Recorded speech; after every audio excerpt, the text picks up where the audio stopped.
Después de atravesar una enfermedad terminal con su tía, Catalina Maecha, una politóloga bogotana radicada en Melbourne, encontró en la muerte un sentido para su vida. Catalina es doula de fin de vida y acompaña a pacientes, familias y comunidades a transitar la enfermedad de una manera informada, compasiva y digna, para que puedan desprenderse tranquilamente de la vida.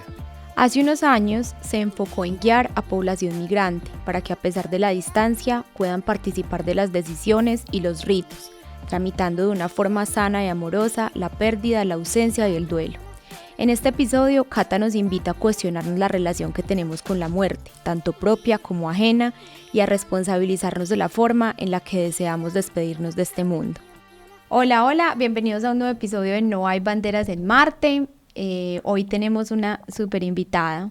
Yo quedé muy contenta cuando Cata me escribió por Instagram porque me pareció muy interesante lo que Cata hacía y nunca me había como detenido Alejo a pensar en lo importante que es este tema y lo poco que hablamos sobre eso. Yo ni siquiera sabía que existía.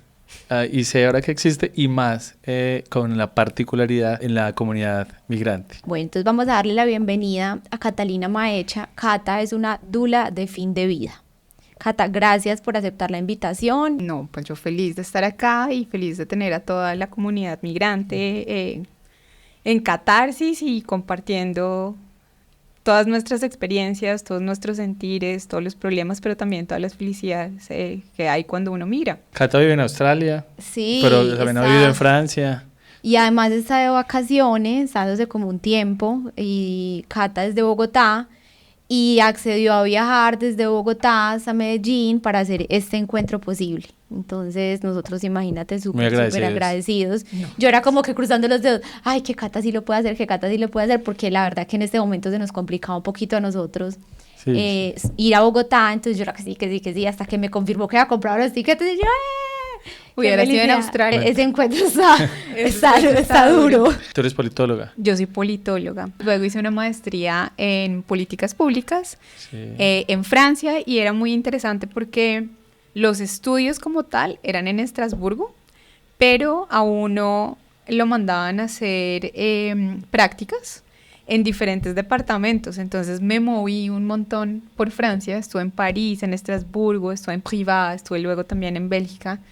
Y fue una experiencia muy interesante. Me moví por todas partes. Hiciste la maestría allá y volviste a Colombia. Y me volví a Colombia.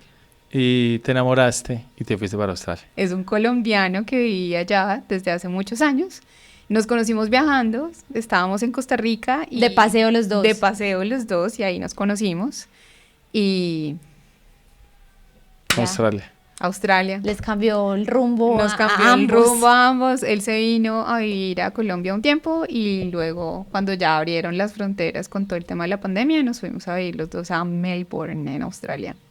Bueno, Cata, tú ya venías desde Colombia trabajando este tema que es que inclusive no estábamos nosotros, Alejo, familiarizados, como dijiste vos ahorita, con los términos de doula de fin de vida. O sea, tú ya venías haciendo eso desde Colombia, o sea, que llegaste a Australia ya con una experiencia en el tema. Yo creo que para contextualizarnos un poquito mejor, arranquemos diciendo qué hace una doula de fin de vida. Es una nueva profesión técnica, en realidad, que están haciendo en otros países del mundo.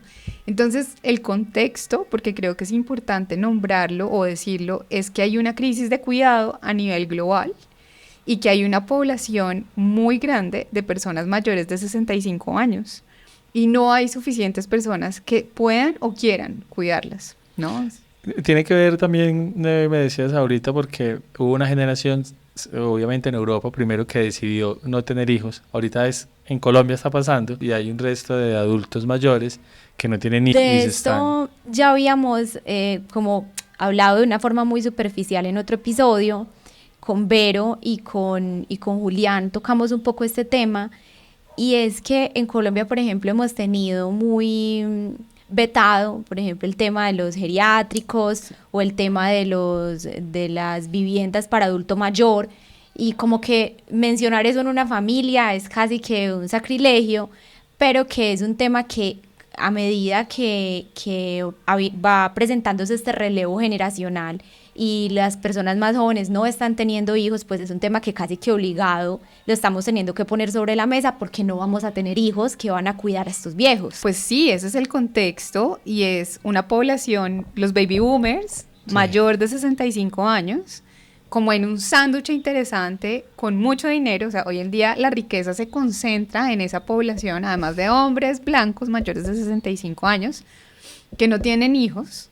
Y entonces empieza esa generación a hacerse una cantidad de preguntas que son relevantes. Y Colombia está en este momento, demográficamente hablando, en una curva en donde estamos pasando a algo nuevo, donde demográficamente ya no somos tanto los jóvenes, sino que las personas mayores de 65 años pues empiezan a ser más. Y entonces para esa población pues hay preguntas que hay que hacer en términos de quién los cuida, que era lo que tú estabas diciendo, si me quiero ir a un hogar geriátrico, si estoy en la casa, si me quiero mover de ciudad, quién me va a cuidar, mis hijos, mis primos, mis hermanos, contrato a alguien, una persona que venga a ayudar en la casa. Y todo eso tiene que ver con una pregunta fundamental que es ¿cuántos años voy a vivir? Porque hoy en día podemos vivir hasta los 100 años, básicamente. Cada vez es mucho más alta la expectativa de vida para hombres y para mujeres, pero eso implica que vamos a vivir más, pero ¿cómo vamos a vivir? Hoy en día la ciencia, y gracias a Dios en muchos aspectos, es capaz de mantenernos con vida, es capaz de curar unas enfermedades que hace 100 años pues nos mataban, pero también tiene unos límites, y es, bueno, yo quiero ser funcional, quiero ser autónomo, quiero ser independiente.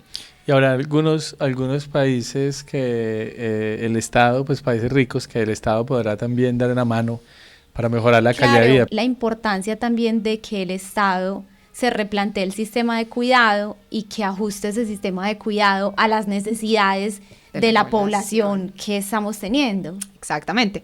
Pero lo que estamos viendo incluso en los países del norte o el norte global desarrollado, como lo quieran llamar, es que ese sistema de salud se está adaptando, pero no está logrando cubrir las necesidades de esa población en específico y sobre todo no está logrando cubrirlas con calidad y con acceso cuando las personas están en fin de vida o cuando tienen enfermedades que son terminales. Entonces, este movimiento de dulas de fin de vida es un movimiento en donde nos estamos planteando decir, bueno, si no están internalizados o no están en un hogar geriátrico o no están en un hospital, entonces, ¿cómo creamos capacidad social para lograr acompañar el final de la vida? Porque el final de la vida se acompaña, ¿no? Es como la gestación, uno puede acompañar a las personas dependiendo de su edad y de su género en toda la vida, y el final de vida pues es uno en el que todos estamos. Más común escuchar de dulas de nacimiento. Sí, total. Pero no, dula es la que acompaña, puede acompañar el nacimiento o puede acompañar el fin de vida. Exactamente. Entonces las dulas de fin de vida acompañamos una etapa muy específica de la vida humana, que es el final de la vida. Y nosotras hacemos muchas cosas, que va desde ayudar a la persona en ciertas funciones básicas de la vida. En Estados Unidos y en otros países eso incluye ir, darles de comer, ayudarlos a sentarse. No somos enfermeras, pero somos profesionales técnicas en salud. Y lo más importante que creo que hacemos las dulas es abrir espacios de conversación entre las familias o entre las comunidades y sus personas mayores, para entender cómo poder manejar el tema de la vejez, pero sobre todo el final de la vida. Entonces, ¿cómo hacemos eso? Con talleres de educación, talleres de legado, conversaciones, y esas conversaciones se tratan de poner límites al cuidado y hacer reflexionar a la persona o a las personas hasta dónde quisieran llegar con su enfermedad y hacer un plan de cuidado que sea acorde con lo que esa persona en toda su autonomía está disponiendo. Entonces estamos totalmente presentes en el momento en que nace esa necesidad de hablar. Acompañamos a las personas y a las familias educándolas, dándoles consejos, tips para saber qué hacer cuando una persona está en esa etapa. Pero además de eso, y creo que muy importante, estamos súper presentes en el momento de la agonía, que es como el parto, ¿sabes? La dula está en el parto, en casa, diciendo qué hay que hacer, qué no hay que hacer. Y por último, que es algo que yo personalmente promuevo mucho, estamos en el inicio de los ritos funerarios. Entonces es un papel que es interesante porque es como volver a casa, ¿no? Que la muerte vuelva a la casa y que sea la familia y que sea la comunidad quien tramite ese momento, porque el sistema de salud simplemente no tiene la capacidad en este momento a nivel global de ofrecer el cuidado para que eso se haga. También el sistema, lo hablamos ahorita, está diseñado para que los familiares no vean el muerto. ¿Cierto? Como que si te enfermas, estás en una clínica, te mueres y tú ya pagaste por todo para que terceros hagan todo. La expresión me pareció muy loco para hablar de la muerte en familiares, se tercerizó. Para mí es imposible como desligarme del tema del nacimiento y piensas que son dos momentos tan cruciales, o sea, tanto el nacimiento como la muerte.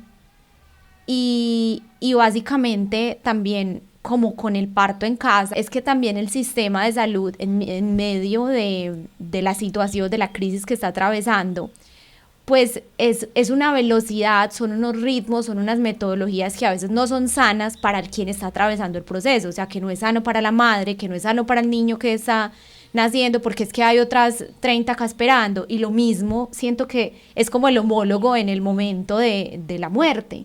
O sea, si estás enfermo, no. O sea, de una, acá no hay ni duelo, aquí no hay ni proceso, acá no hay espacio para despedir el muerto. También la velocidad que exige el rigor de los países pobres también. Es que aquí no puedo tener una cama más tiempo ocupada, Exacto. Salgamos ya de esto. Entonces a la madre que está por parir un bebé, no hay que darle una medicina porque es que esta señora no se nos puede quedar acá tantas horas ocupándonos de esta cama. Y lo mismo en la otra situación y los dos momentos tan determinantes en la vida, no solamente de quien lo está atravesando, sino de quien está acompañando. Exactamente. Y te hago una pregunta. Hay como dos términos que me parecen importantes aclarar. Una es muerte en casa y la otra es como funeral o velación. Ritos funerarios. En casa también. Casa. Entonces, la diferencia es muy sencilla. Es como la persona, ¿sí? Mientras está en su proceso de muerte, puede decidir dónde quiere estar. Bueno, y también antes de decir, pues, dependiendo de la patología que tenga y de los síntomas y el dolor, uno podría morir o en el hospital o en la casa. Estamos hablando solamente de personas que tienen una enfermedad terminal. No, aquí no, es difícil. No es muerte violenta. Muertes violentas o accidentes o muertes repentinas. Es imposible calcularlo eso. Exacto. Aquí estamos como las dulas de fin de vida, cuidamos especialmente a las personas que ya tienen un diagnóstico que se sabe que no es curable, ¿sí? Y que no hay cura para eso y hay un pronóstico de vida que es más bien corto. Entonces, la muerte en casa, el 90% de las personas cuando ustedes les preguntan dónde se quieren morir, responden que en su casa. Entonces, abrir la posibilidad para que acompañados de médicos que son especializados en esa etapa del fin de vida, que se llaman los médicos paliativos, las personas puedan estar durante todo ese proceso que dura mucho tiempo. O sea, el cuerpo, como en el embarazo, se transforma, ¿no? No es que uno dice como, ¡ay, qué embarazado! Y hace ¡achú! Y salió el niño. Uh-huh. El proceso del embarazo es una transformación brutal del cuerpo de la mujer y la creación de una vida, de un cuerpo. El proceso de muerte es una transformación brutal de la persona que se está muriendo. Y eso no pasa en un mes, no pasa en una semana, pasa en un tiempo determinado, ¿sí? Entonces, poder estar en casa y morir en casa implica uno poder estar la mayor parte de ese proceso de gestación, por decirlo así, en su casita, ¿sí? Poder tener la agonía en su casa y morir en su casa. Como le estabas diciendo tú, hoy en día nos morimos y apenas nos morimos, viene un tercero, que es la funeraria, y nos lleva a otro sitio, a una sala de velación, o si no hay velación, a un crematorio. Pero si nos devolvemos hace menos de 100 años, antes nosotros nacíamos y moríamos en casa. Y eran las comunidades, las familias, las que tramitaban el nacimiento y la muerte. Pero con todo el movimiento de higienización, porque se llama así, entonces es como ahora los expertos son otros, los médicos, las funerarias. Y hay una cosa que es muy importante señalar y es que la muerte se nos escondió, ¿no? Es como De eso no hablamos, no la vemos. Pero antes las personas convivían con la muerte, incluso en los partos. Antes se morían, obviamente, muchos niños neonatos. Sí. y muchas mujeres en el momento del parto. Entonces, por eso digo, gracias a Dios, la medicina ha avanzado mucho para que eso no ocurra. Pero eso quiere decir que en la casa uno estaba acostumbrado a llevar de una forma natural la vida y la muerte, ¿no? Era como uno nace y uno se muere y yo lo veo, lo toco, lo siento, lo huelo. Veo cuáles son las emociones, veo cómo reaccionan las personas. Pero cuando esos dos procesos te los esconden y te los meten en un hospital, te parece que eso no hace parte de la vida, que eso es extraño, que eso es feo, ¿no? Hablar de la muerte, no. Y pasa mucho, yo a veces soy muy imprudente para hablar y hablo mucho sobre la muerte. Y automáticamente lo que hace todo el mundo es, no, de eso no se habla. De eso no se habla. Ay, no diga eso, no sé, de eso no puedo. Y pues yo siento que es el dicho, obviamente, el cliché, lo único seguro que tenemos en la vida es la muerte. Entonces, la muerte en casa es darle la posibilidad a la persona de que el fin de su vida lo pase en su casa con sus seres queridos, sin restricciones de visita, con quien quiera, incluyendo a sus mascotas, que muera en casa el día que tiene que morir.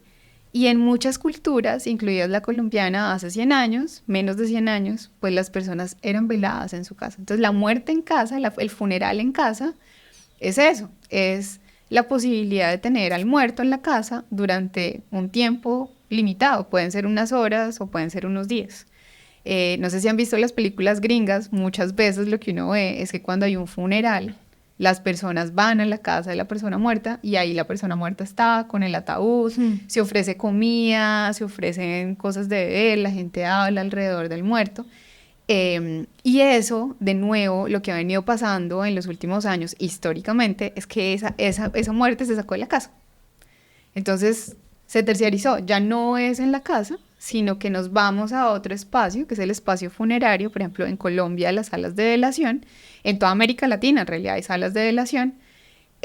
Ahí está el féretro, las personas van, visitan a los dolientes, se despiden del muerto, pero de nuevo lo que las dulas estamos haciendo de alguna u otra forma es abrir de nuevo la banda y decir, no solamente existe la opción funeraria, o existe la opción de que no hagas nada, sino también existe la posibilidad, dependiendo obviamente de las legislaciones que haya en cada país, de que tú puedas estar con tu muerto al menos un par de horas para que tengas como ese desprendimiento en tu tiempo, en tus momentos, con tus ritos. Entonces las dulas, esa partecita no la hace nadie, no la hace ni la funeraria y tampoco la hace el hospital y los médicos. Es como saltar y decir, ¿cómo te gustaría a ti como familia o como persona que está en fin de vida tramitar este momento?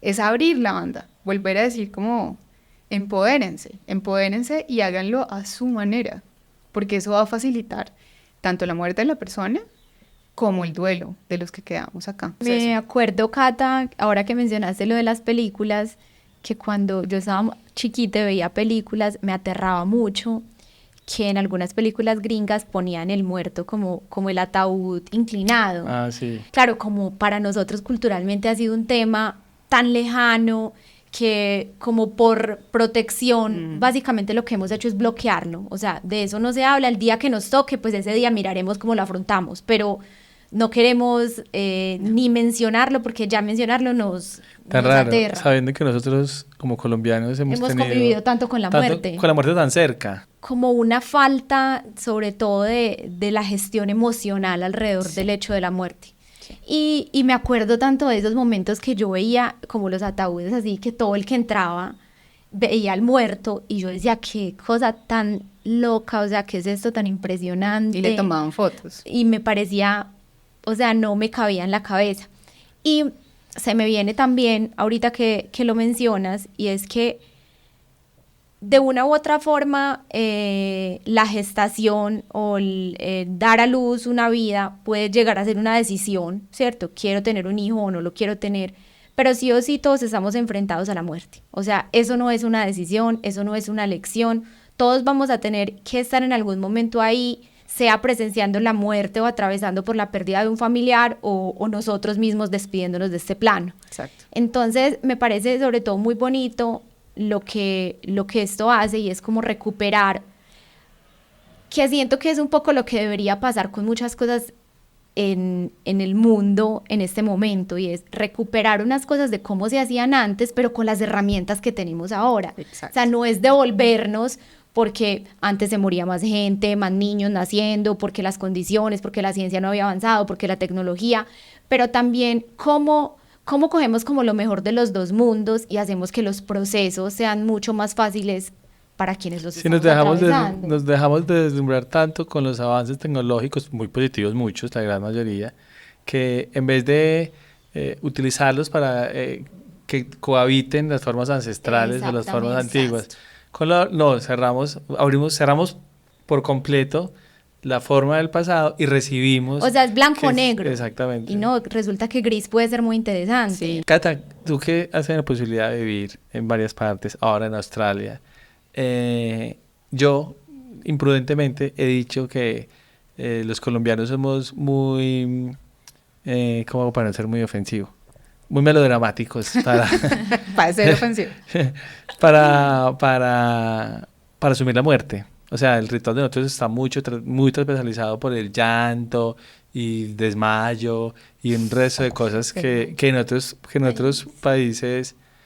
yo tuve la posibilidad de ir a un par de velorios en Australia y la gente estaba tomando pola, comiendo, música. Obviamente sí hay un dolor, pero la forma en cómo se asumía como la muerte era completamente diferente. De pronto el catolicismo, la religión, no sé, influirá en ese tema.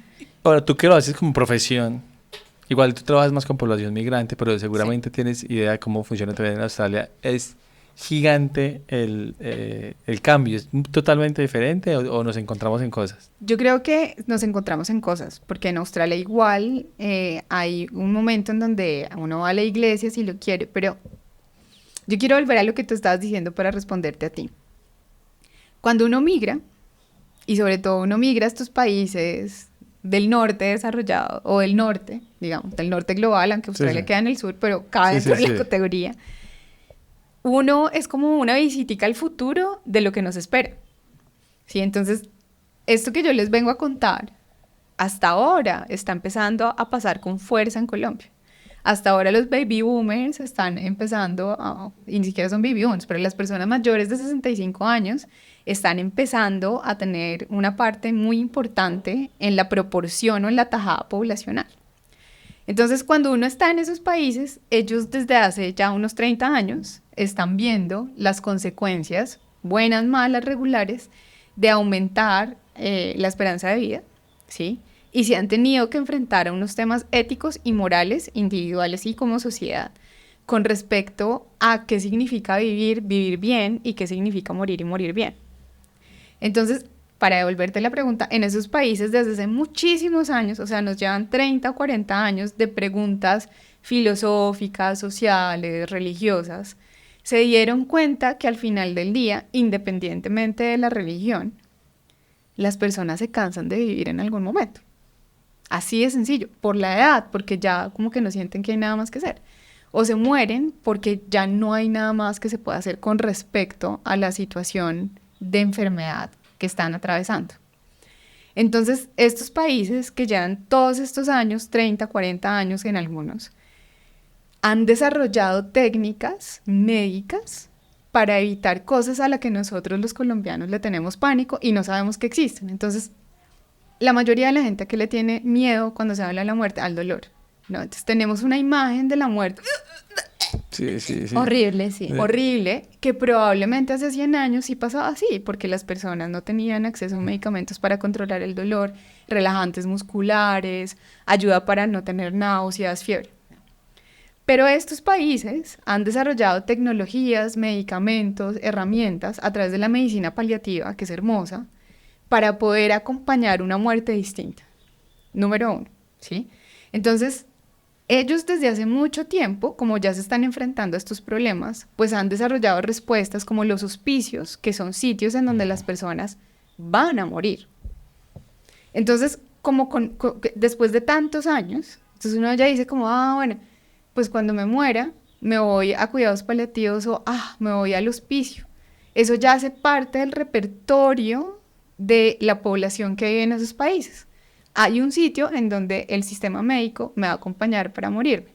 Nosotros no estamos ahí, todavía, porque esas preguntas hasta ahora están empezando a surgir con mucha fuerza por el momento histórico en el que estamos. Y lo segundo es que además de que se ha desarrollado una tecnología, unos saberes para poder controlar y manejar y acompañar el fin de vida, también lo que estamos viendo es que la sociedad se ha abierto a unas preguntas que son muchísimo más profundas, que tiene que ver con la posibilidad de una persona de poder decidir y de poder poner límites a los tratamientos que un médico o una médica proponen. Y que los derechos de los pacientes tienen que ver con la posibilidad de decir que no, muchas gracias, esto está espectacular, qué buena droga, pero a mí me parece que ya no quiero más. Entonces, el rechazo a una terapia es algo que se ha venido dando desde hace muchísimos años como un derecho fundamental que hace parte del derecho a la salud en estos países. Aquí en Colombia todavía está un poco esa relación que tenemos con el médico, en donde el médico es el que dice, o la médica, qué hace, y nosotros tenemos que hacer y comer callados. Entonces, pero hay un cambio cultural, en donde gracias al doctor Google, uno llega ahora y le dice al doctor, es que yo leí en Google, y yo tengo esto, entonces por favor, mándame un TAC y ta. ¿Sí? Esa relación se redefine. Entonces, no sé si es más o menos dramático, pero estas sociedades llevan tantos años viendo, experimentando en el día a día con sus familias que es posible morir de forma digna, en casa, sin dolor o en un hospicio, y que se puede acompañar el fin de vida de una forma tranquila. Ellos ya lo saben, ya lo han vivido, ya tienen todas las pruebas, saben que funcionan. Nosotros en América Latina estamos hasta ahora aprendiendo de esa experiencia, cambiando esos imaginarios que tenemos sobre la muerte y diciendo, oye, hay otra posibilidad de morir que no genera tanto drama porque podemos acompañar a la persona sin dolor y nosotros como familiares podemos tener un cierre y podemos también poner límites.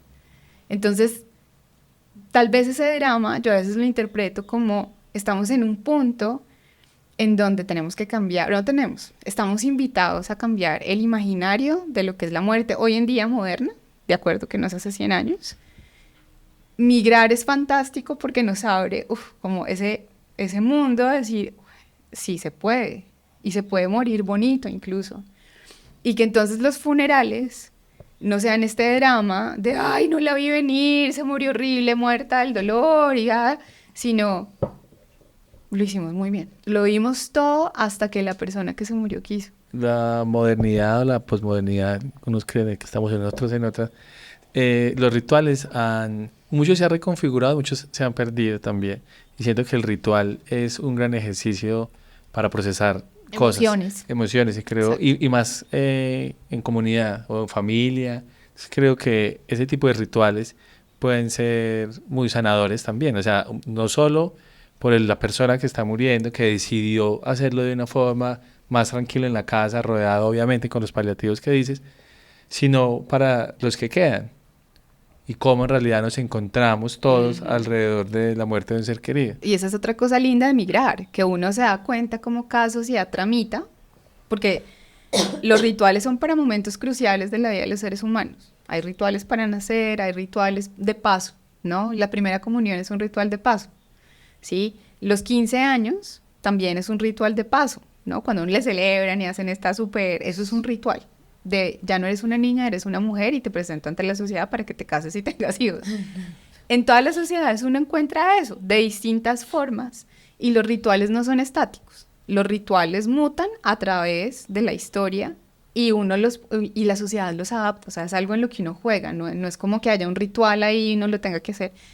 Y en sociedades como la australiana o la estadounidense, donde ha perdido mucha cancha la religión, ¿sí? Pues uno lo que ve es un esfuerzo muy importante y muy interesante de las familias y de los individuos de crear rituales modernos con tecnología que tengan sentido para lo que está ocurriendo. Por ejemplo, en Australia hay matrimonios, me parecía loquísimo, nosotros grabamos bodas allá también, y es una casa que es como una iglesia, o sea, no es una iglesia, pero luce como una iglesia. Sí. Y el que los casa no tiene que ver nada con ninguna religión, sino él celebra a un man que Sí. como que estudió, hizo un curso, no sé, para hacer eso. Como maestro de ceremonias. Maestro de Maestro de ceremonias. ceremonias, Pero el ritual sigue estando, o sea, así no ellos estén Sí, lo que transversalizados pasa es que por no la, es- exactamente. por la religión, ellos están haciendo el ritual a la forma como ellos creen que es conveniente. Y para devolvernos ahí, Cata, entonces ahí podríamos dar la definición de qué son los ritos funerarios. Para hacerlo como comprensible, es la necesidad que tenemos los seres humanos y el tiempo que necesitamos para elaborar que hay un cuerpo sin vida en donde hace pocas horas o meses había una personalidad, era alguien que se vestía, comía, hablaba, interactuaba, era alguien que tenía posesiones, que tenía relaciones y que ahora hay un cuerpo que está ahí quieto, con el que yo me identifico, pero sé que ya no hay nada. Y nosotros, los seres humanos, necesitamos un espacio, realmente necesitamos un momento para poder entender que ahí no hay vida, ahí ya no hay... y, más importante, elaborar cómo me voy de ahora en adelante a relacionar con algo que no es físico. Porque la vida continúa y el muerto continúa con nosotros, pero no de forma física, no sé si me hago entender. Sí, el recuerdo. El recuerdo, la memoria. Entonces, los ritos funerarios pueden ser religiosos o pueden no ser religiosos. Antes, los religiosos era, voy a entregar el alma a Dios. Entonces, muchos de estos ritos era justamente ir a la iglesia, había unas oraciones específicas, el rosario, echar agua bendita, o los budistas también. Todas las tradiciones tienen muchas técnicas, si quieren decirlo así, para hacer que el alma tenga un viaje a algo que no sabemos, el cielo, el infierno, el purgatorio, El nirvana. el nirvana, como lo quieran llamar, ¿sí? Entonces, es como yo veo que aquí hay algo que yo puedo tocar y de un momento a otro me están diciendo que ahora yo tengo que creer en algo que sale de ese cuerpo. Y entonces los rituales pueden ser o para ayudar a esa alma a trascender, si uno lo cree, o para yo entender como individuo, como familia, cómo voy a continuar mi vida sin esa persona. Y entonces, ¿qué pasa en los ritos funerarios? Por lo menos en los que yo tengo, que es lo que ustedes estaban diciendo. En Australia no se llaman funerales, sino memorials. ¿Y qué son los memorials? Los memorials no son una entrega del alma a Dios, no lo son. Es un momento de encuentro de la comunidad en donde, ¿qué pasa? Se cuentan historias, se traen fotos, se celebra a la persona, se dice, oye, mira, esta historia de pronto tú, y pasa mucho, tú no conocías esta historia, yo te quiero contar esta historia de tu papá. Y dice como... Porque vienen personas de todas las edades y de todas las distintas etapas de un ser, que son muchas. Ustedes no son los mismos que eran hace 20 años. Indiscutiblemente. Indiscutiblemente. Entonces, es un espacio conmemorativo en donde uno le ayuda a la familia a construir cómo va a recordar, porque no hay muerto mal. Sí. Uno cómo va a seguir su vida recordando a su muerto, dónde lo puede encontrar, en las recetas de la abuela. Sí. Hay una cosa que me parece súper chistosa, que me acordé de Australia y que me impactó mucho cuando lo vi por primera vez, y es que hay una empresa de funerales que se llama White Ladies. White Ladies. White Ladies. Tiene una publicidad de Y es, o sea, ponen una valla como si fuera una valla de una marca y es una señora que está vestida como para la Melbourne Cup. encopetada, como Sí, así con sí, sombrero blancas, y súper elegante, con los- sí, con con guantes. guantes. Y yo, pues me parecía como loquísimo, y en ese momento también hice una reflexión de lo vetado que tenemos nosotros del tema, o sea, que es que no hay ni siquiera una publicidad de una funeraria porque es que nadie quiere ver eso, o sea, nadie quiere, o sea, queremos invisibilizar ese tema porque nos duele. Nos duele. No, nos aterra. Yo creo que sobre Miedo, todo mucho miedo. tenemos un miedo gigante a ese proceso. Siento que también es un poco de egoísmo. Siento que nosotros, por los colombianos, los latinos, pues, somos muy egoístas ante eso y a veces inclusive descuidamos cosas importantes para la persona que se está yendo por atender mi miedo. La necesidad mía. La mía. Entonces digo, no, allá mejor que lo lleven por el hospital y allá que se carguen, porque es que yo no soy enfermera, yo no sé nada. Y es muy egoísta, porque en realidad yo creo que si yo como persona enferma, en los últimos días, sabiendo que ya no van a hacer nada, por que no hay nada que hacer, pues lleven para la casa. Pues yo no quiero estar acá en un hospital. Yo creo que lo que menos quisiera hacer es estar en un hospital. Sabiendo que me quedan días de vida, pues quiero estar en mi casa con la gente que quiero. Sí. Cata, pero entonces la muerte en casa básicamente es como que me salto ese paso de la funeraria. O sea, yo hago todo el proceso en casa y me saltaría el paso de la funeraria. Cohabitan, puede ser. Cohabitan. O sea, hay 2 escenarios, hay 3 escenarios. Desde la pandemia, o sea, en la pandemia, ¿qué pasó? La gente se moría y los que tenían COVID ni siquiera era posible para la familia verlos. O sea, para mí eso fue un momento brutal. O sea, los duelos de las personas que se murieron en COVID, a mí me gustaría que comentaran o que dijeran cómo fue. Porque eso fue brutal, fue inhumano. Usted no tuvo la posibilidad ni de despedirse ni de nada. O sea, y lo que le entregan luego unas cenizas, tenía idea que que le estaban entregando. Exacto, uno tiene que hacer un acto de fe y decir, acá en esta cajita está mi mamá, mi papá, mi hermano. Entonces, pero eso tuvo unas consecuencias, y es que desde la pandemia, entonces la gente dice, ay, yo ya no quiero que haya toda esa cantidad de gente 3 días a llorar, a tomar té, a tomar tinto y a echar chisme y la familia aquí llorando. Entonces, opción número 1, que está pasando en todas partes del mundo, me muero, me recoge la funeraria y me creman y después devuelven mis cenizas y después con las cenizas usted verá qué hace. El ritual que quiera. El ritual que quiera, las quiere botar al mar, que por cierto contamina mucho, la quiero guardar en mi casa. Esa es opción 1, no hay nada. A la hora de la verdad, no hay nada. Para mí esa es la peor de las opciones, porque eso tiene un impacto brutal en la salud mental de la gente. Muy grande, desde mi experiencia. Opción número 2, yo realmente no quiero una cosa tan grande. Entonces, en los países en donde se puede, en muchos países es posible, las personas se mueren en casa, ¿sí? Hay un límite establecido de tiempo, normalmente 48 horas, en donde la familia puede estar con el cuerpo. Y ahí es donde entramos las dulas, o donde entro yo. Dependiendo de nuevo de en dónde pase esto. Entonces, ¿uno qué puede hacer? Uno abre la posibilidad. Y yo el mensaje que quiero decirles es, hay posibilidades. ¿Posibilidades de qué? ¿Y por qué para la migración, para la población migrante esto es tan importante? Porque 48 horas cuando uno vive en Australia es todo. 48 horas cuando uno vive en Europa es todo. Entonces, durante esas 48 horas, si usted no llegó a despedirse de su papá y de su mamá, ¿sí? Que viene uno en ese avión que se quiere morir, esas 48 horas, si usted puede tener a su muerto en su casa y usted puede llegar y llorarle y tocarlo y decirle lo que le quiera decir, pues juegan un rol fundamental. Y en esas 48 horas, por ejemplo en Colombia, esto en Estados Unidos, en otras partes, es posible extenderlo hasta 9 días incluso. Antes eran los 9 días, ¿saben? La novena. Antes teníamos a nuestros muertos 9 días en casa.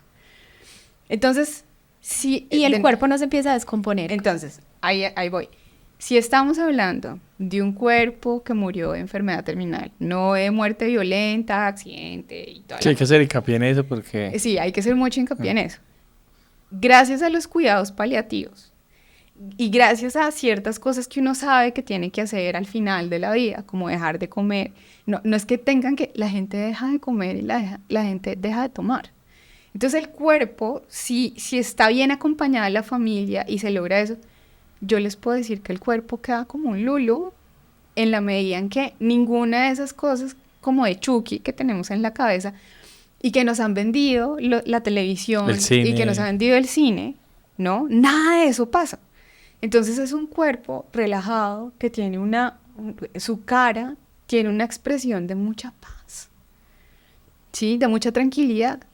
Como no huelen y no toman nada, pues no huelen. Entonces, sí hay un proceso de descomposición, evidentemente que empieza desde el momento 1, pero en esa opción intermedia que estamos hablando, hoy en día lo que yo promuevo mucho es que el cuerpo se quede por lo menos unas 8 horas.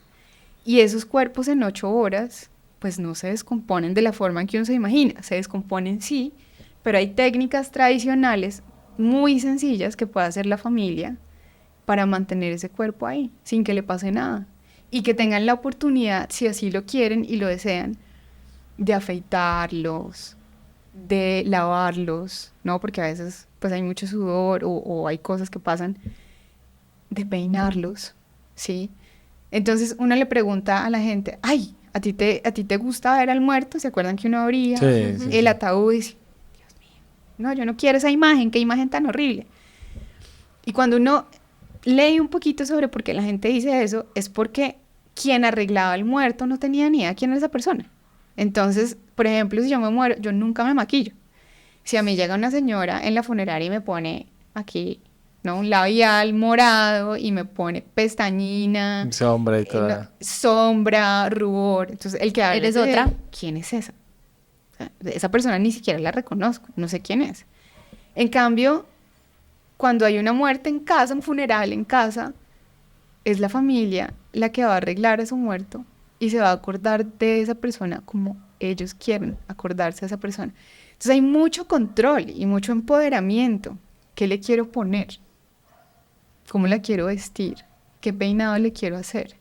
Porque finalmente, no solamente, vuelvo y les digo, es como, ¿cómo estoy tramitando yo, que me quedo aquí en este plano, con este dolor?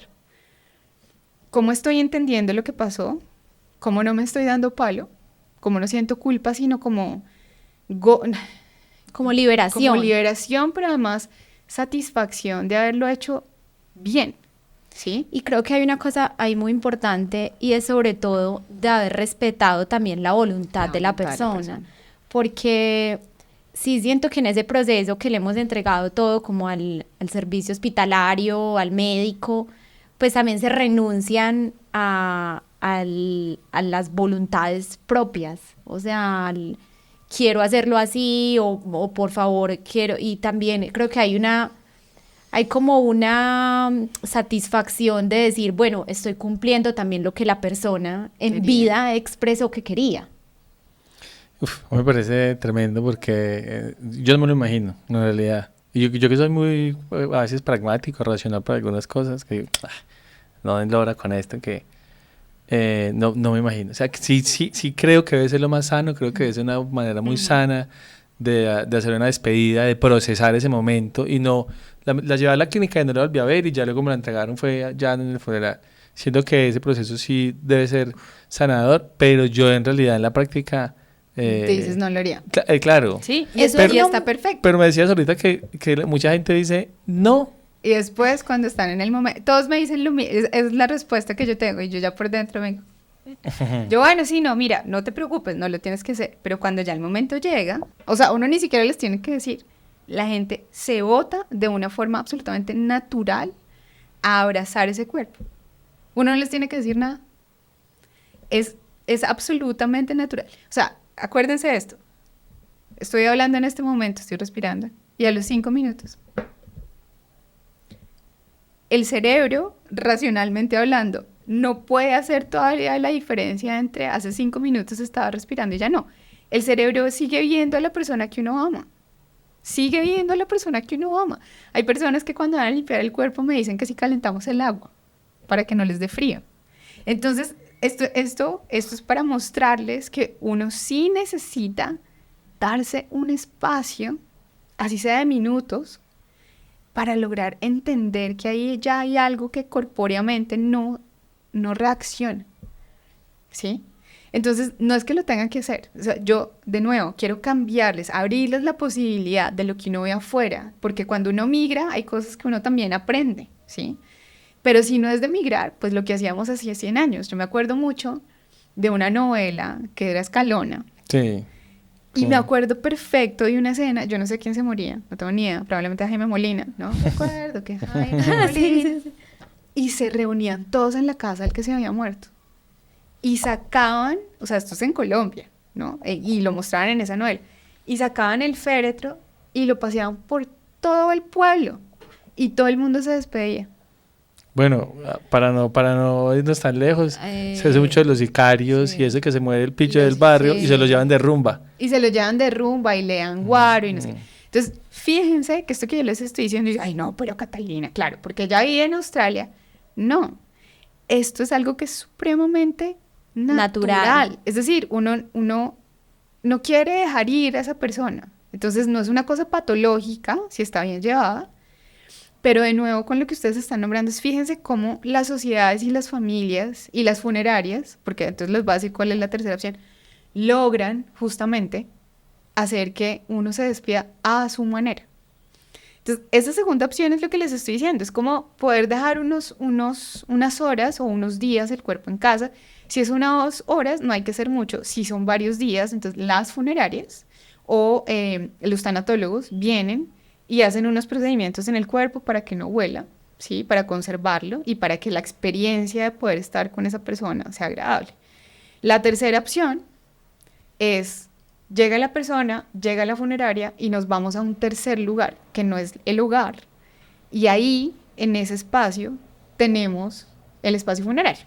Entonces puede ser otra casa, puede ser el campo, puede ser una finca, pero normalmente hoy en día en muchos lugares de América Latina es un espacio funerario, ¿sí? Está diseñado para eso.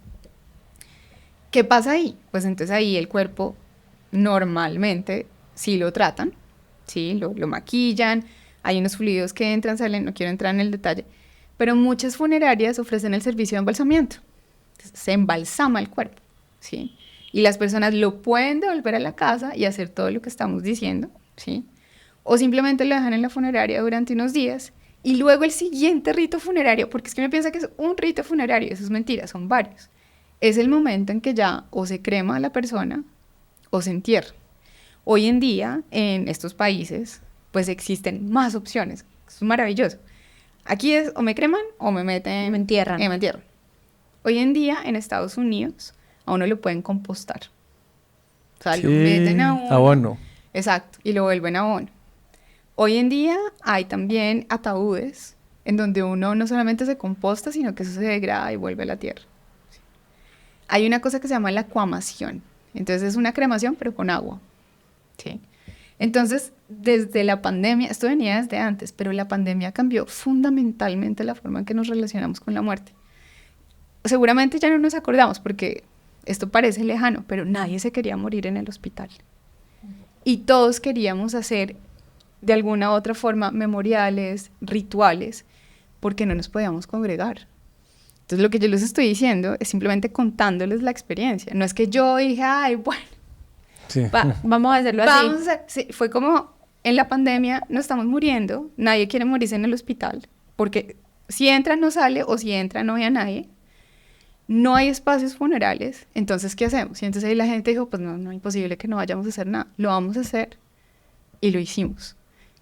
Y lo que tú estabas diciendo, volviendo un poco atrás, pero también apoyándonos con la tecnología, con el Zoom, con el WhatsApp. Yo, por ejemplo, diseñé espacios funerarios virtuales, el Facebook, el Instagram. Esos son espacios donde hay una historia que hay que contar. Y cuando uno es migrante, pues recoger toda esa experiencia de la pandemia tiene muchísimo sentido.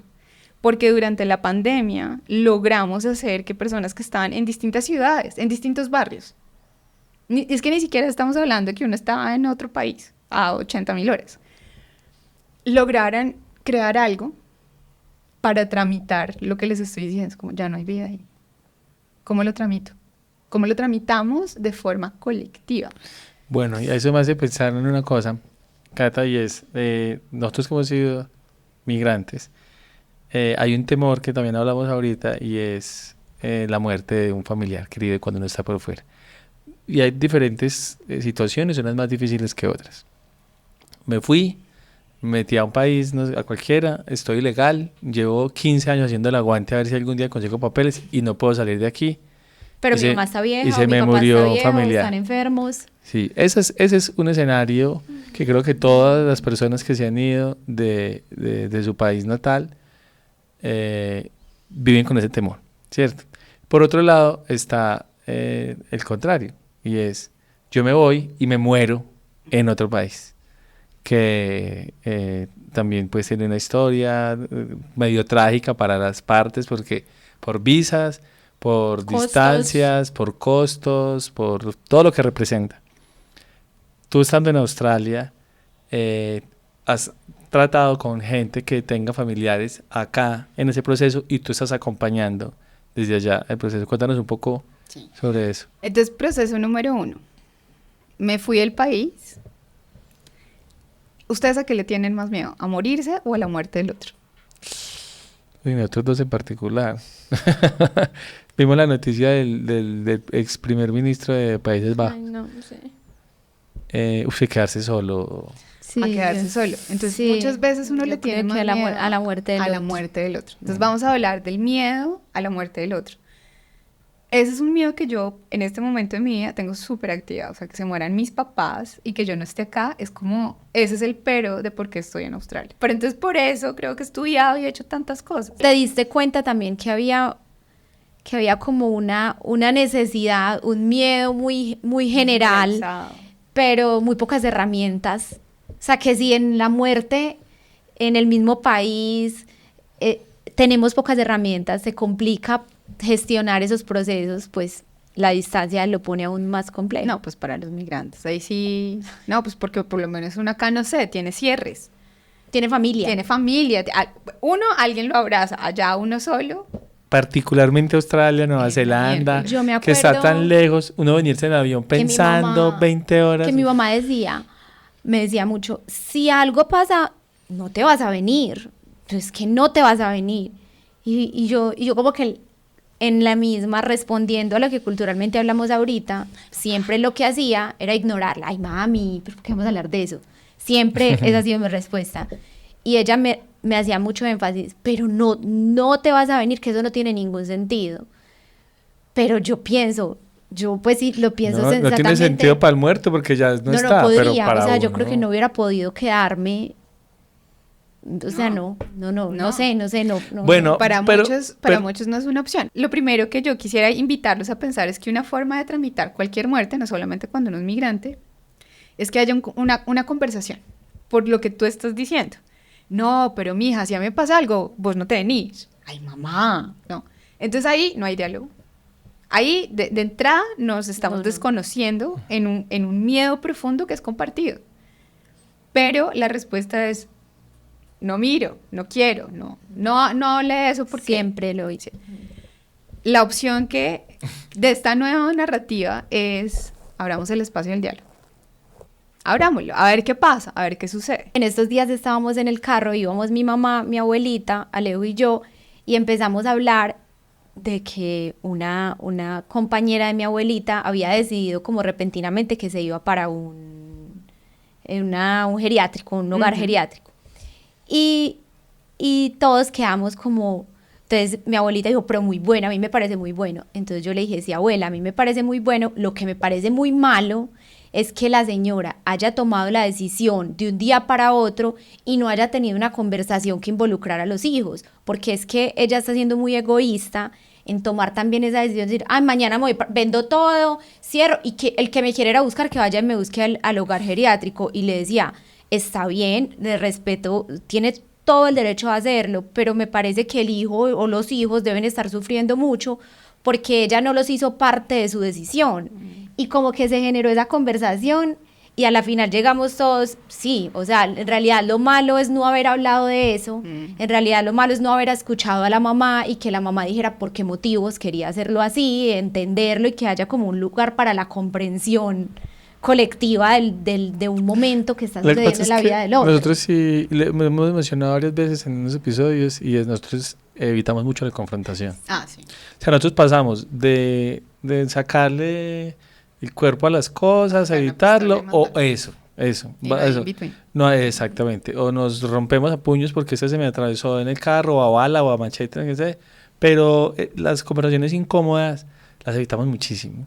Y la muerte, pues, es una conversación muy incómoda. Súper incómoda, porque además ahí es el reconocimiento de que somos interdependientes.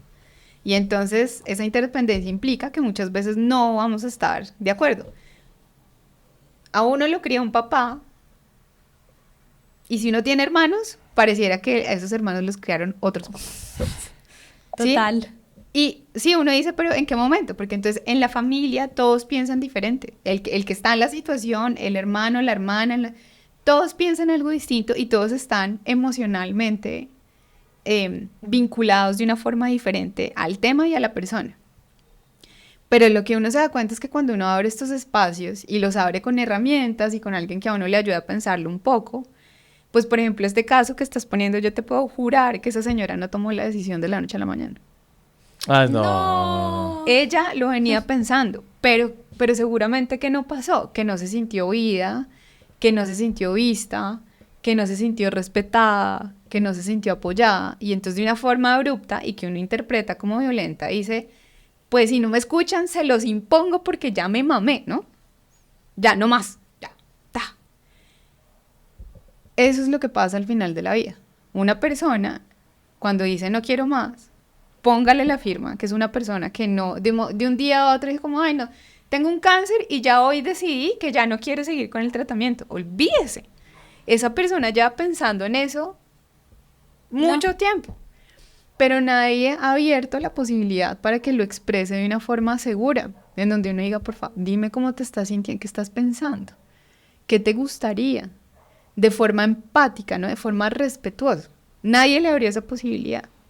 Entonces, es importantísimo saber que hoy en día, que es esta nueva narrativa, uno puede rechazar los tratamientos que se proponen. Pero el hecho de que se puedan rechazar los tratamientos que se proponen para curar una enfermedad que no es curable, no quiere decir que entonces no me vayan a acompañar, ¿sí? Entonces, no es como, bueno, ya, muchas gracias, señor, usted no quiere mi tratamiento, pues de mala, se jodió y se fue.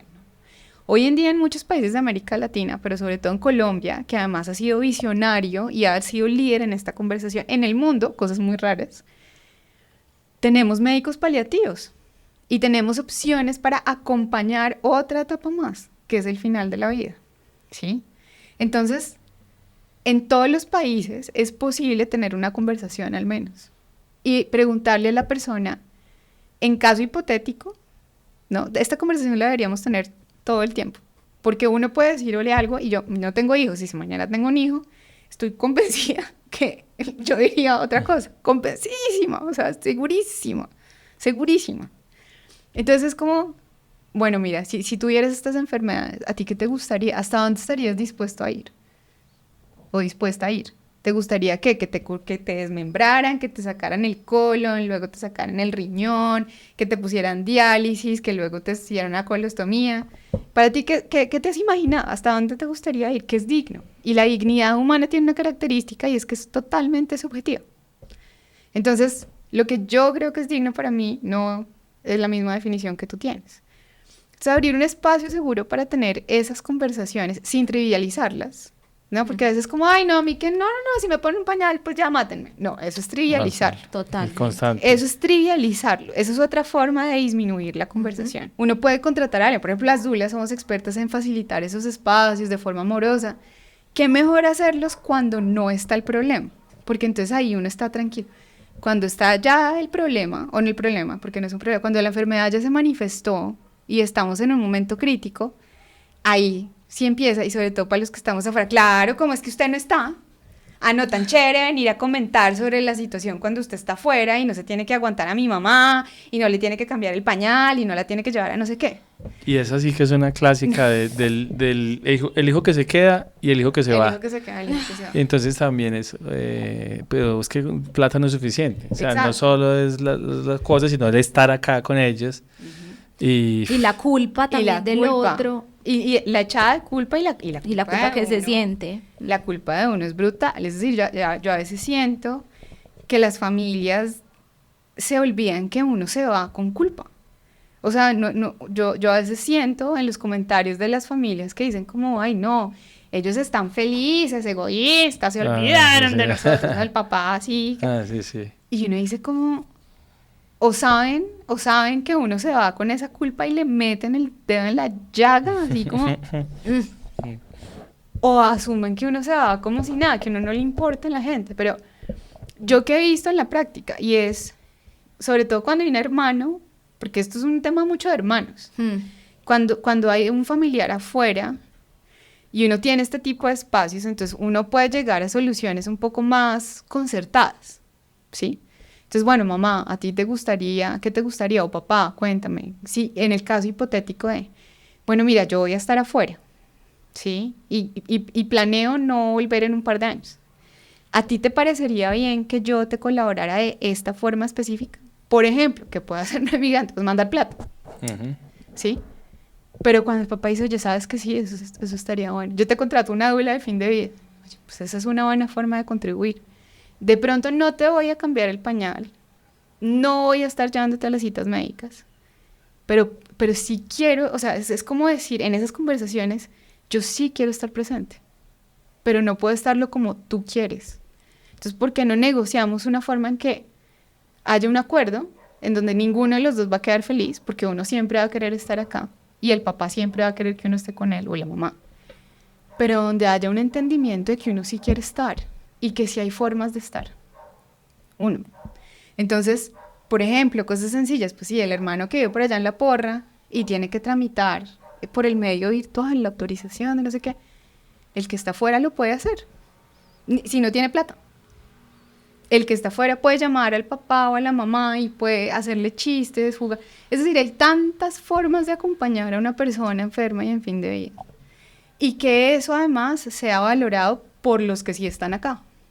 Pero el principio en realidad lo que tú dices es hablar. En realidad, hablarlo y ponerlo sobre la mesa y decir, vea, va a pasar esto, yo me voy a ir, voy a estar tratando de asegurarme un futuro, o mi sueño, o lo que sea, y pongamos sobre la mesa la hipotética situación y pues estemos listos por si pasa. Sí, y no solamente estemos listos, sino hoy las familias son globales, esa es una nueva realidad social, las familias somos globales. Las familias ya no estamos aquí, pues la una metidita al lado de la otra, viviendo en el mismo edificio. Pero, sí. Antes vivíamos en la misma casa. Esa ya no es la realidad social. Nosotros somos nómadas. Volvimos a ser nómadas. Ustedes son nómadas. Sí. Y entonces esa nueva realidad social, ¿cómo la ajustamos sin sentir culpa, sin hacer sentir que el otro, el que se va, es un desgraciado, ¿no? Como miserable. Y abandonó a la familia. Y abandonó a la familia. Pero lo segundo, que es mucho más fuerte lo que voy a decir acá, esto es un poquito más light, ¿no? Como, bueno, cuando estés enfermo, yo mando plata, te pago la enfermera, hago las autorizaciones, te llamo, hacemos chistes, te mando mercadito, yo me meto porque eso es posible, yo me meto a la plataforma online y te compro todo lo que tú quieres y eso te llega a la puerta de tu casa y yo pago. Esas son formas de contribuir, ¿sí? Y eso quiero que la población migrante y los familiares que me están viendo lo reconozcan, ¿no? Como que digan, pues sí, de pronto no es como yo quiero, pero es lo que esa persona puede ofrecer y yo lo acepto, o pido más o pido menos. Pero este discurso de como usted se fue y me dejó abandonado, eso duele. O sea, es como, no, uno allá que ya tiene todos sus problemitas que han mencionado en estos podcasts. Es bien difícil. Uno allá que y llega el papá y la mamá, es que como usted me abandonó. Para acabar de rematar. Sí, pues sí, la estocada. Entonces, eso es una. Pero la más difícil es, uno como migrante, uno tiene como una fecha en donde se va, pero uno no tiene una fecha de vuelta normalmente. ¿sí? Uh-huh. Uno se va y yo me voy 6 meses a estudiar inglés, sí. Tome que se quedó, por las razones que sea, porque le gustó, porque no aprendió, por lo que sea. Uno se quedó más tiempo. Sí. Así es. La migrada no tiene como una fecha de vuelta, sobre todo para las personas, que somos muchas, ¿no? Que por alguna razón no tenemos papeles. Esas personas sí que no tienen ninguna perspectiva de vuelta, ni siquiera tienen la perspectiva de volver, lo cual es durísimo, ¿no? Hay una necesidad en todo este tema de la muerte, que es el de el cierre. Sí, uno como que tiene la necesidad de decir las últimas palabras, como que si a uno le dijeran, hoy se muere, entonces uno como que dice, pucha, yo le diría esto, haría esto, le mandaría esto, le cantaría, le pediría perdón, no sé. Si uno no tiene estas conversaciones, es muy difícil ponerle una fecha límite a eso. ¿Por qué? Y en esto sí creo que muchas mamás colombianas que espero que estén oyendo este podcast se van a relacionar. Antes, las mujeres éramos las que cuidábamos en la casa. Entonces, mi mamá o mi papá se enfermó, pues mi hijita, toca cuidarlos hasta que mi Dios se los lleve.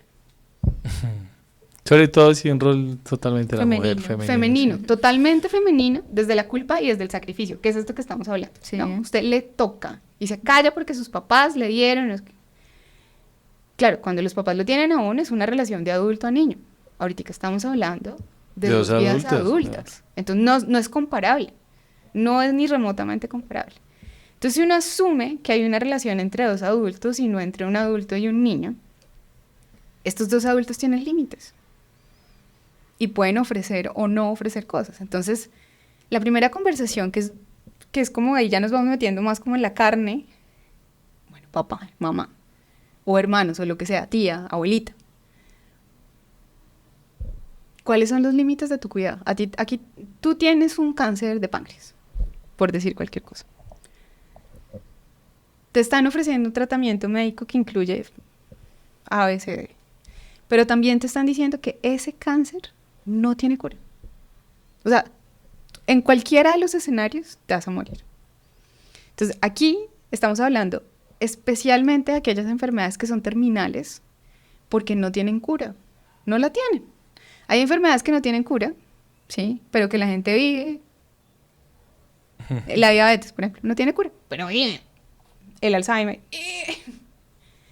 Hay unas que comprometen mucho la funcionalidad. Entonces, de nuevo, antes que pasaba, eso yo lo vi en mi casa. Hay que cuidar a la abuelita.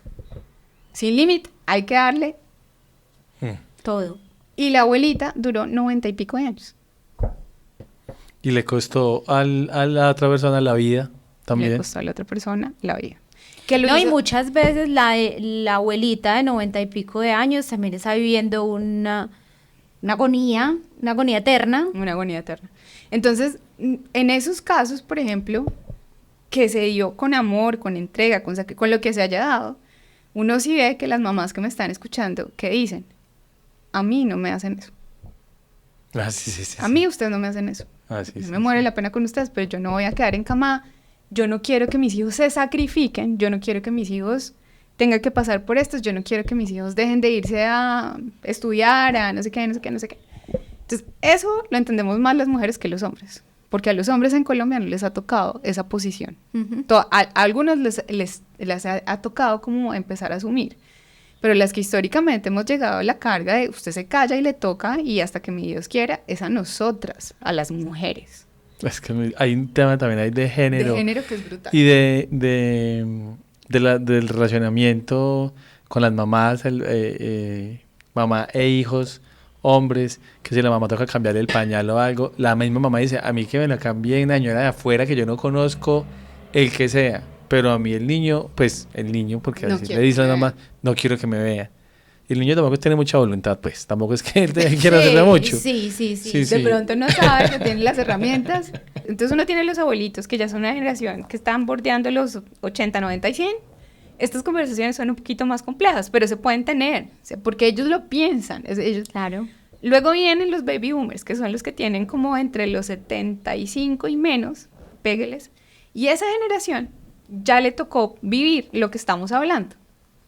Tener un adulto en casa por 20 años que no era funcional. Que es no ser funcional. No ser capaz de desplazarse solo. No ser capaz de comer solo. No ser capaz de hablar. No ser capaz de lavarse los dientes solo. No ser capaz de ir al baño solo o sola. ¿Sí? La funcionalidad de los adultos mayores se ve seriamente comprometida. Entonces, tener un bebé de 70 kilos, ¿no? Que hay que hacerle exámenes ya. Y más mañoso. Y además más mañoso que el bebé recién nacido. Y uno se pregunta como cuidador, ¿no? Las mamás que tuvieron que hacer eso, todo el tiempo uno se está preguntando, ¿será que lo estoy haciendo bien? Y pidiéndole a Dios que por favor se la lleve. Entonces, ¿qué pasaba antes? Dios mío, por favor, mi mamá. Acuérdate de ella. Y acuérdate de ella, entonces, ¡pum!, llega una neumonía, una infección urinaria. Uno diría, se acordó de ella, porque se acordó de ella, pero me la va a llevar al hospital para que la salven. Porque no la puedo dejar morir, porque eso está mal. Entonces, los documentos de voluntades anticipadas es donde básicamente unos documentos en donde uno expresa y casi que le da permiso al otro de poner límites a esas situaciones. Es un documento legal Entonces, Perdón, Cata, pero ese documento tiene validez, por ejemplo, en Colombia, o eso, ¿cómo funciona? Dependiendo de la ley en algunos países, pero ¿qué es lo importante? Entonces, de estas conversaciones que uno tiene, se derivan conclusiones que tienen que quedar documentadas en algún lado, entre otras miles de cosas, porque como les dije al principio, uno parece educado por papás distintos, entonces entre hermanos muchas veces no hay acuerdo. No lo va a ver y pues ni modo. Eso tiene que quedar en algún lado. Oye, mira, a mí no me gustaría que me hicieran resucitación. A mí no me gustaría que, no sé, me entubaran, que me abrieran huecos, que me metieran sondas. A mí no me gustaría que me hicieran diálisis. A mí no me gustaría.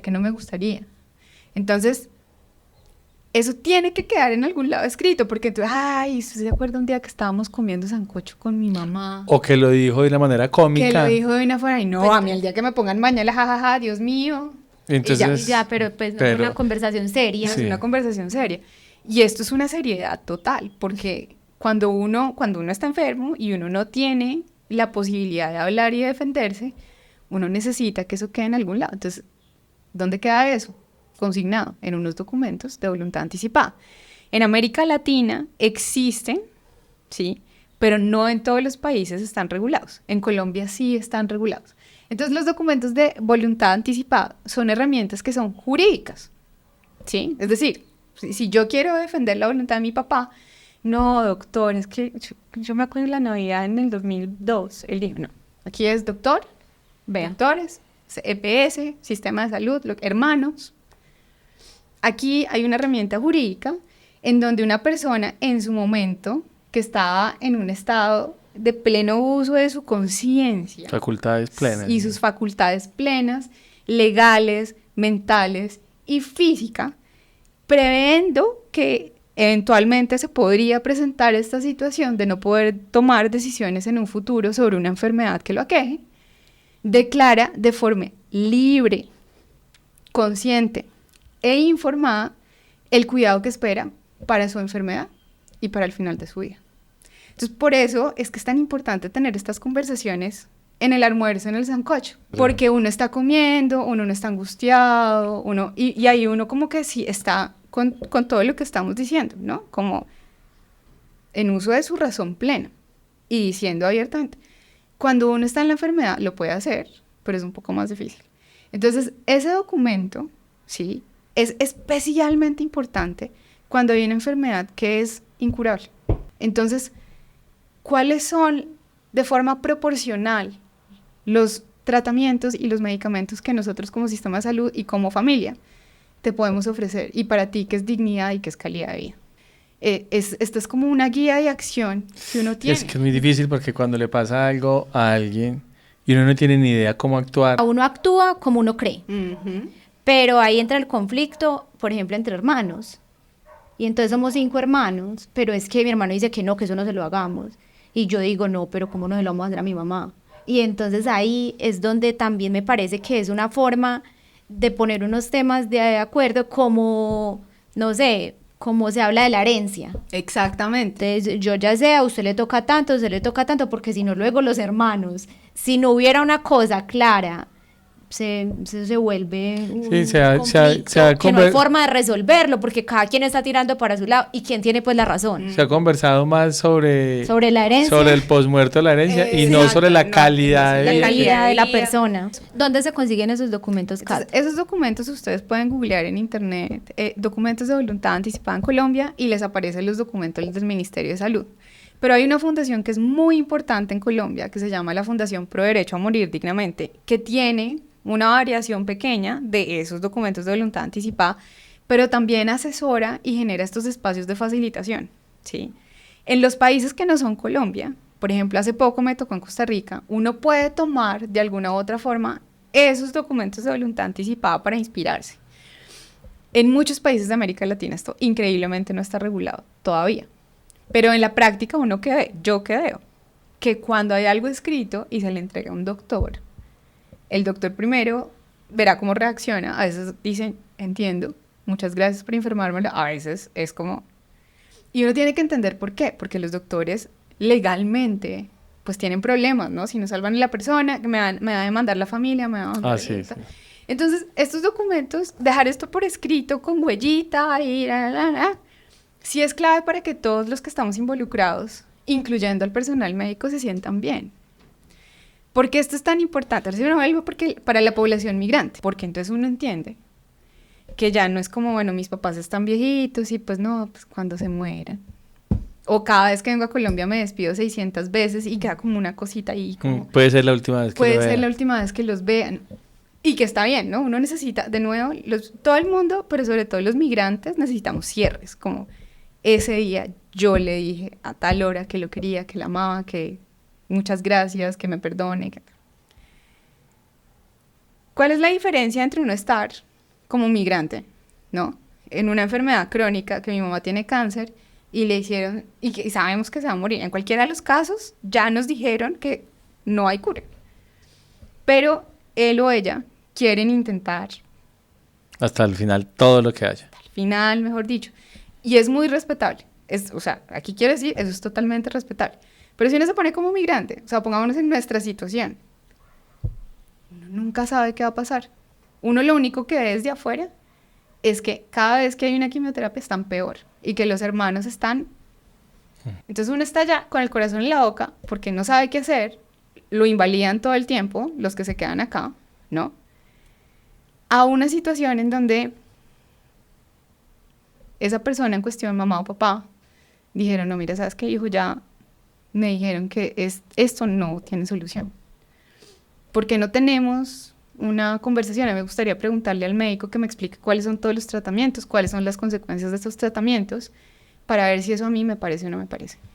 Cata, y vos decías que usualmente los migrantes cuando están en la condición deciden parar un tiempo su proceso y se devuelven a vivir ese momento. Entonces, miren la diferencia, y esto es mujer, casos de la vida real.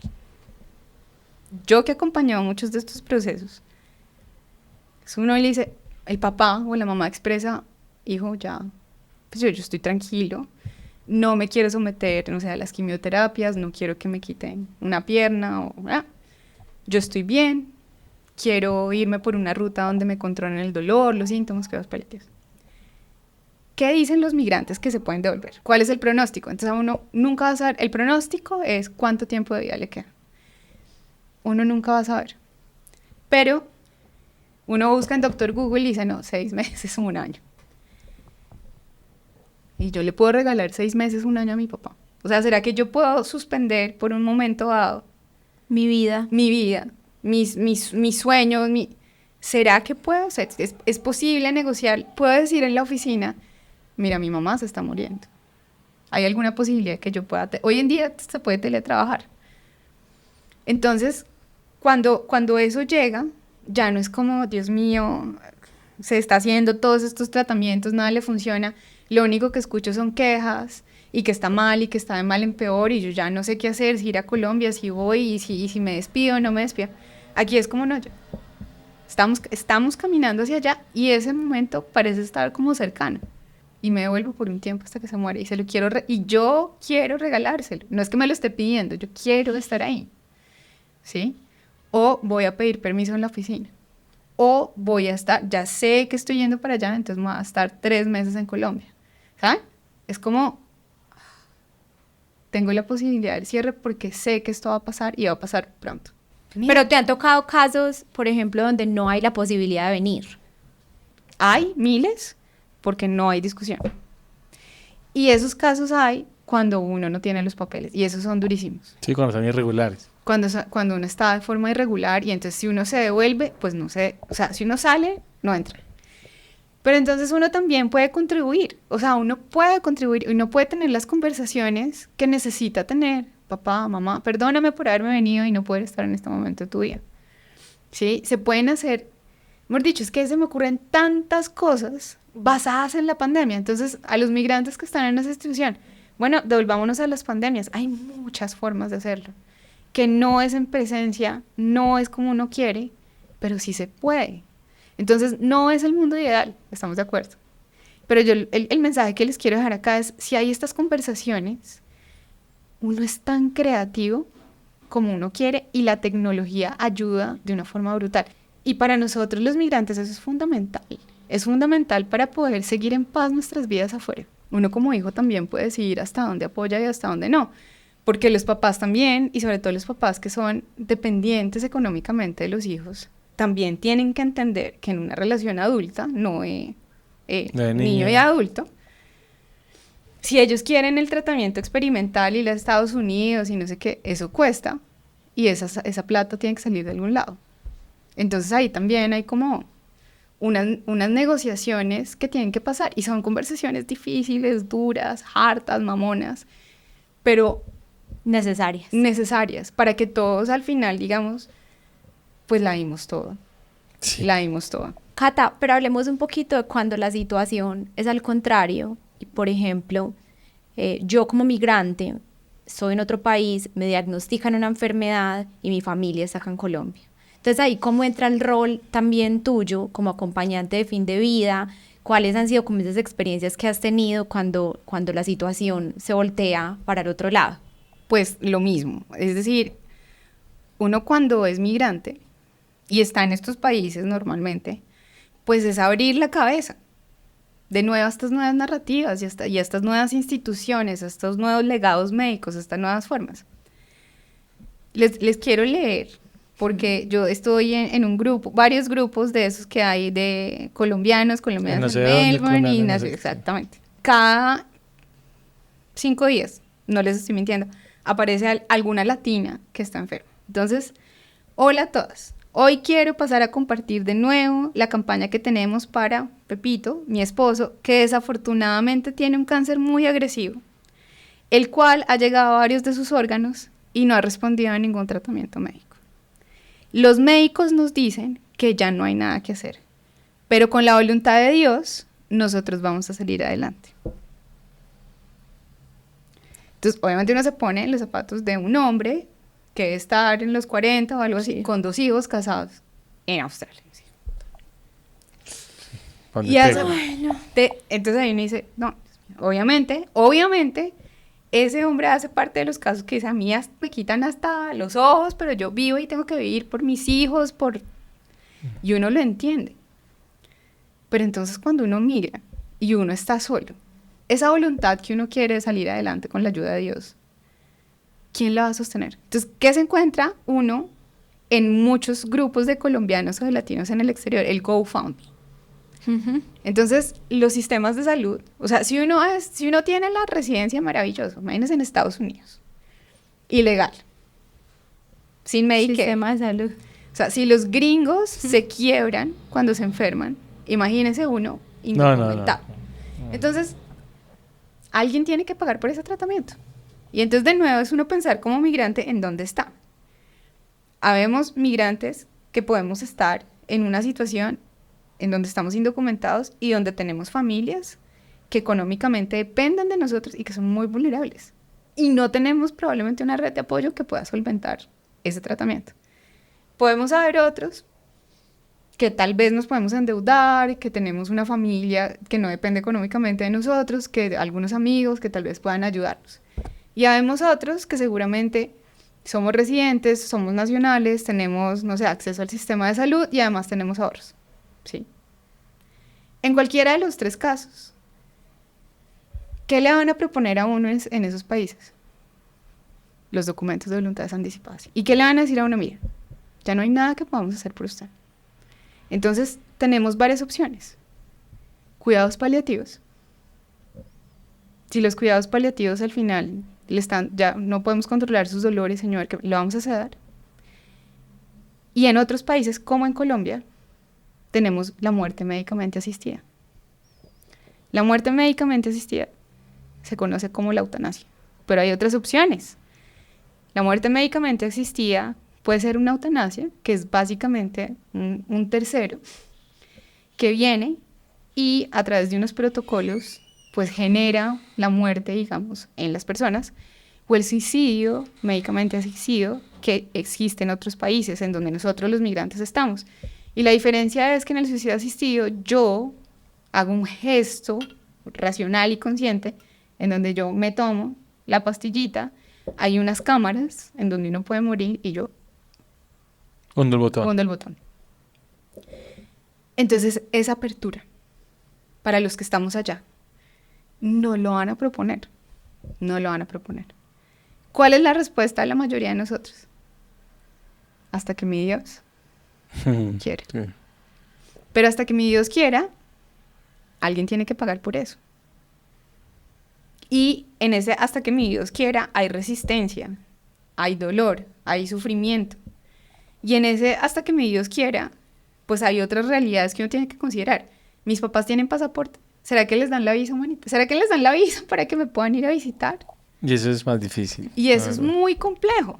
Entonces, tenemos mucha resistencia a la muerte. Mucha resistencia a la muerte.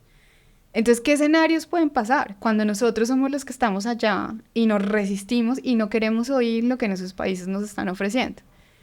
Pues una quiebra o una deuda brutal. Y si ustedes van a las páginas de donde se hacen vacas o se recolectan fondos, es impresionante la cantidad de personas que piden dinero para sus tratamientos médicos por lo costosos que son, sobre todo en Estados Unidos. Y a eso agréguele el funeral. Entonces, aparte de que usted ya no tiene para el tratamiento, para sostener a sus hijos, su familia, pues porque mientras uno está enfermo no trabaja, se murió, no tenía seguro funerario y entonces, ay, yo nunca pensé en eso, pero yo quiero que me repatrien el cuerpo. De $7,000 a $30,000 le cuesta la repatriación de él. Y nunca pensamos en eso, nunca pensamos en la necesidad y además yo llevo las estadísticas en los grupos latinos que hay en Australia, se muere al menos un latino al mes, de lo que yo veo, y eso que yo no... Un latino al mes.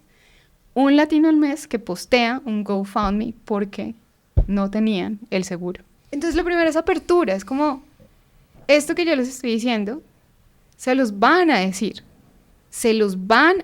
en los países en los que estén. A uno, como latino, me dejaron morir, ¿no? Escuetamente, claro, es que no les importa, uno es un pinche inmigrante. A usted o a cualquier blanco y azul le darían exactamente las mismas opciones. Entonces, uno tiene la responsabilidad muchas veces, siento yo cuando uno migra, de entender la cultura y entender el sistema de salud.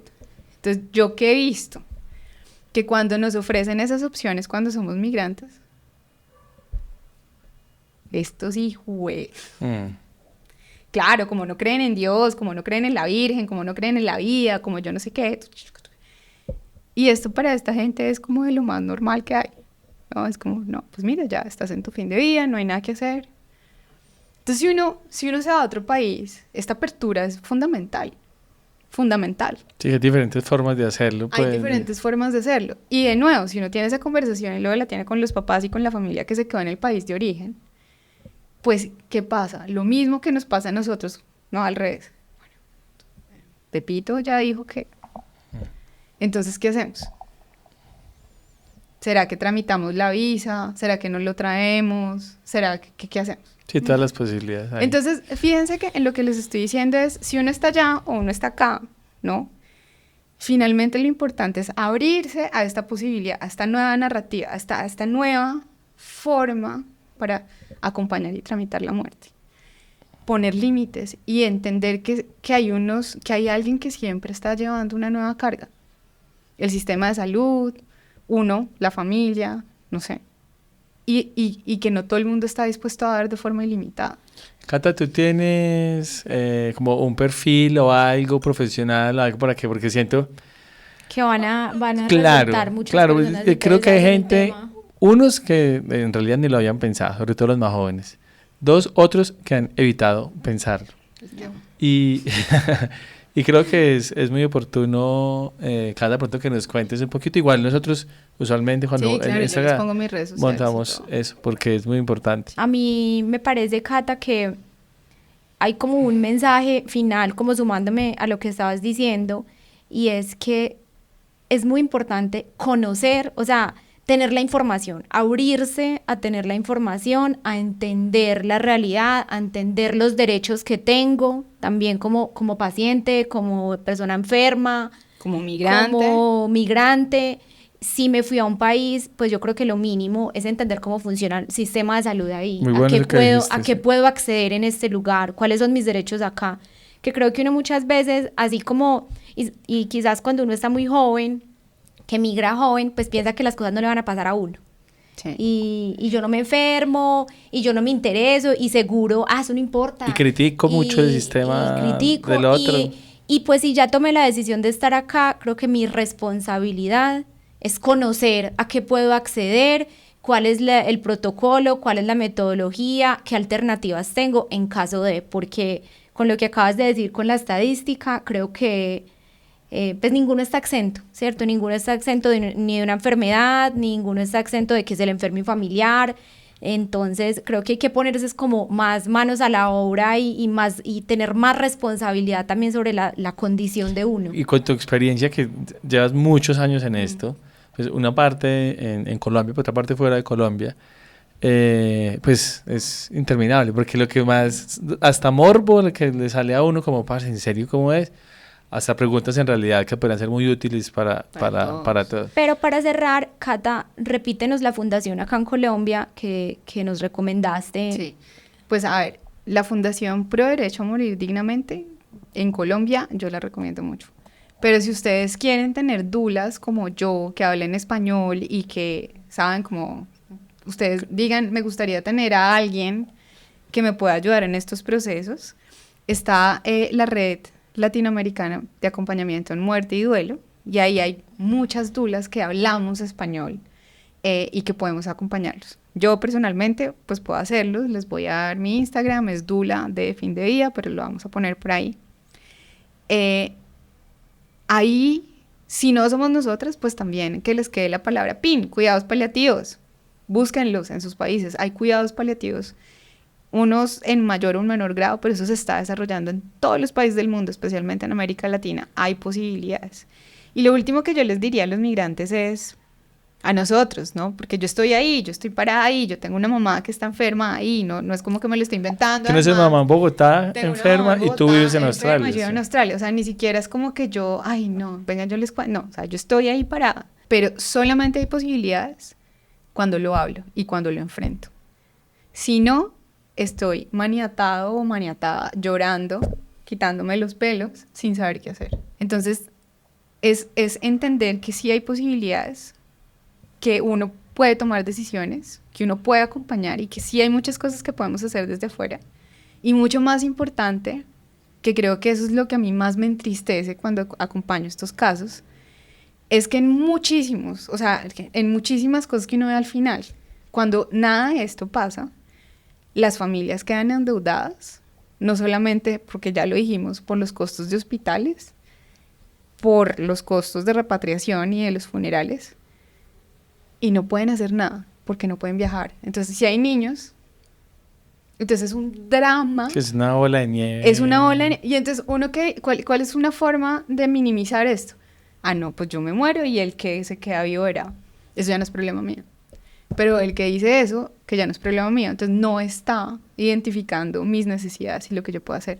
Pucha, si tuviéramos estas conversaciones, que es como mi caso, a mí me ha quitado mucho peso, me ha generado mucho alivio y he encontrado muchísimas soluciones y formas de participar, que no son las que ni siquiera yo misma quiero, pero se puede, es posible, y también, de nuevo, es posible atravesar el momento del final de la vida de una forma amorosa, sin culpa, sin dolor, ¿no? De verdad que me encanta porque aprendo muchísimo. La verdad que como que la mayoría de las cosas que dijiste ni las teníamos nosotros en el radar, nunca habíamos ni siquiera nosotros, entre nosotros dos, hablado de muchas cosas, y que me parece un llamado súper importante.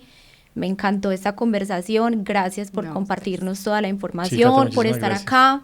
A ustedes también muchas gracias por vernos, por escucharnos, coméntenos, cuéntenos, vamos a compartir en las redes de Cata también, porque seguro van a aparecer muchas dudas por ahí. Yo sé que es un tema muy profundo, que quisiéramos también como explorar más, y si estamos pues viviendo la situación, con más todavía. Muchas gracias entonces, nos vemos en 8 días con un nuevo invitado, un nuevo episodio. Ya saben que nos encuentran en todas partes como @nohaybanderas en Marte. Cata, gracias, chao. Cata, chao. Chao a todos. Chao, gracias a todos.